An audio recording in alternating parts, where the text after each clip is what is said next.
తరలి రాద తనే వసంతం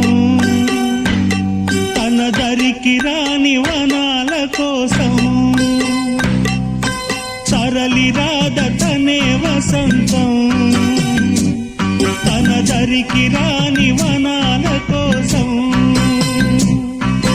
గగనాల దాకా అలసాగకుంటే మేఘాల రాగం ఇలా చేరుకోదా తరలి రాద తనే వసంతం తన దరికి రాని వనాల కోసం